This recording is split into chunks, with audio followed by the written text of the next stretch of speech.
Hello friends, welcome back to my channel. இது வந்து story telling episode 1. இன்றைக்கி நம்ம யாரை பற்றி பார்க்க போகிறோம்னு பார்த்தீங்கன்னா மன்னர்கள் காலத்தில் மன்னர்கள் நிறைய நீர்நிலைகள் அமைச்சிருப்பாங்க அப்படின்னு நம்ம படிச்சிருப்போம். இப்போ உதாரணத்துக்கு கரிகாலன் கல்லணையை கட்டினார் அப்படின்னு நம்ம படிச்சிருப்போம். அப்படிப்பட்ட நீர்நிலைகள் இப்போ எப்படி இருக்குதுன்னு பார்த்தீங்கன்னா சட்டவிரோதமாக மண் அள்ளுறதுக்கும் மற்ற விஷயங்களுக்கும் தான் பயன்படுத்திகிட்டு இருக்காங்க. அப்படிப்பட்ட நீர்நிலைகளை தூர்வாரி மீண்டும் மக்களோட பயன்பாட்டுக்கே கொடுக்கக்கூடிய நிமல் ராகவன் அவர்களை பற்றி தான் பார்க்க போகிறோம். வாங்க வீடியோக்குள்ளே போகலாம்.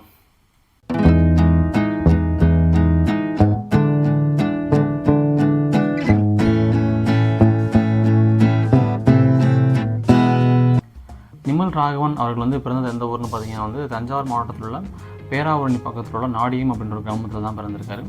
அவர் படித்தது பார்த்திங்கன்னா இன்ஜினியரிங் படிச்சிருக்காரு. அவர் வேலை பார்த்தது மகாராஷ்டிராவில் உள்ள மும்பையில் வேலை பார்த்துருக்காரு. அதன் பிறகு துபாயில் சாஃப்ட்வேர் டெவலப்பராக வேலை பார்த்துருந்துருக்காரு. அவர் துபாயில் வேலை பார்க்குறப்போ லீவுக்காக அவருடைய சொந்த ஊருக்கு வந்திருக்காங்க. வந்தப்போ தான் கஜா அப்படின்ற ஒரு புயல் வரப்போகிறதாகவும் அது டெல்டா மாவட்டங்கள் பெரிய லெவலில் பாதிக்க வைக்க போகுது அப்படின்ற விஷயம் அவர் தெரிஞ்சிருந்திருக்கு. இதை தெரிஞ்சுக்கிட்ட நிமல் ராகவன் அந்த அவங்களுடைய ஊர் மக்கள் எல்லாமே ஒரு பொதுவான இடத்துல தங்க வச்சுருந்துருக்காரு. அப்படி தங்க வைக்கும் பொழுது அந்த ஊர் மக்கள் கேட்டிருக்காங்க, புயல்லாம் நம்ம ஊருக்கு வராதுப்பா அப்படின்னு நிறைய விஷயங்கள் பேசியிருக்காங்க. ஆனால் இவருடைய உண்மானதுக்கு மட்டும் தோணி இருந்திருக்கு, கண்டிப்பாக இங்கே புயல் பெரிய பாதிப்பை ஏற்படுத்தும் அப்படின்ட்டு இவருக்கு தோணியிருக்கு. அதனால் அவங்கள பேசி சமாளித்து இங்கே தங்க வச்சுருக்காங்க. ஒரு 11-12 மணியை போல் லேசாக காற்றோடு மழை பெஞ்சிருக்கு. அதன் பிறகு விழுந்ததுக்கப்புறம் பார்த்துருக்காங்க அந்த ஊரில் உள்ள எல்லா தென்னை மரங்களுமே அடியோடு விழுந்திருக்கு. அந்த ஊர் பார்த்திங்கன்னா பேராவூரணி பார்த்திங்கன்னா பெருமளவு தென்னை விவசாயம் பண்ணக்கூடிய ஒரு கிராமம். அப்படி தென்னை விவசாயம் பண்ணக்கூடிய அந்த கிராமத்தில் இந்த எல்லா தென்னை மரங்களுமே விழுந்துருது. ஸோ அப்போதைக்கு அவர் அங்கே உள்ள அந்த மீட்பு பணிகள்லாம் 2-3 நாளைக்கு பார்த்துருக்காரு.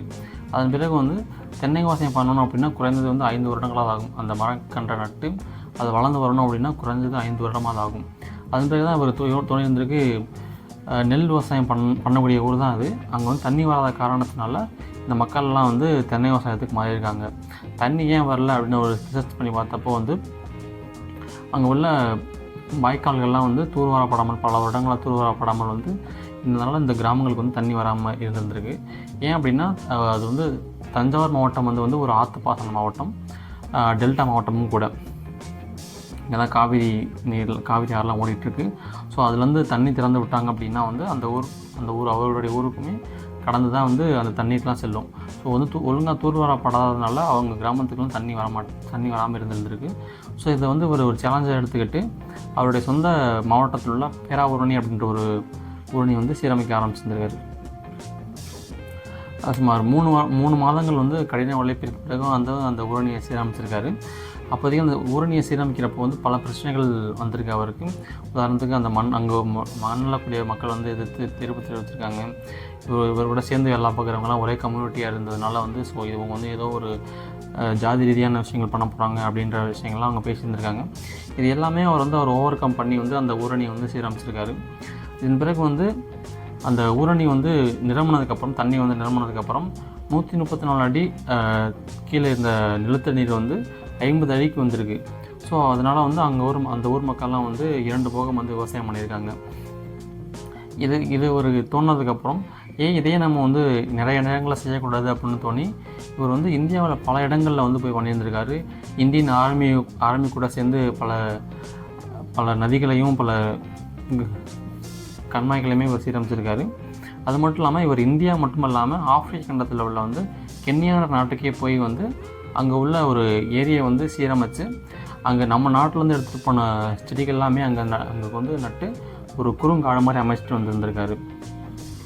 இவர் இப்போதைக்கு கிட்டத்தட்ட 200க்கும் மேற்பட்ட நீர்நிலைகளை சரி பண்ணி மக்களுக்குமே மீண்டும் அந்த பயன்பாட்டை கொடுத்துருக்காரு. இவருடைய பணி மேலும் மேலும் சிறப்பாக செய்யணும் அப்படின்றது என்னுடைய வாழ்த்துக்கள்.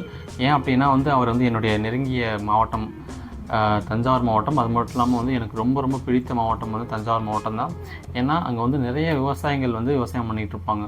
அது மட்டும் இல்லாமல் நான் அந்த தஞ்சாவூர் பக்கத்தில் தான் நான் இதற்கு முன்பு வேலை பார்த்துட்டு இருந்தேன். ஸோ அங்கே எப்படி இருக்கும் அப்படின்ற விஷயங்கள்லாம் எனக்கு தெரியும். அவருடைய பணி மீண்டும் மீண்டும் சிறப்பாக செய்யணும் அப்படின்றது என்னுடைய மனமார்ந்த வாழ்த்துக்கள். அது மட்டும் இல்லாமல் பொதுமக்களுக்கு ஒரு வேண்டுகோள், தயவு செஞ்சு நம்மளோட நீர்நிலைகளை நம்ம பாதுகாக்கணும். அப்படி பாதுகாத்தா தான் நமக்கு பின்னாடி வரக்கூடிய தலைமுறைகளுக்கு அது வந்து பயனுள்ளதாக இருக்கும் அப்படின்றத சொல்லி இந்த வீடியோவை நான் முடிச்சுக்கிறேன். இது மாதிரியான வீடியோஸ் பார்க்குறதுக்கு நம்மளுடைய சேனலை மறக்காமல் சப்ஸ்கிரைப் பண்ணுங்கள். ஓகே, தேங்க்ஸ் ஃபார் வாட்சிங்.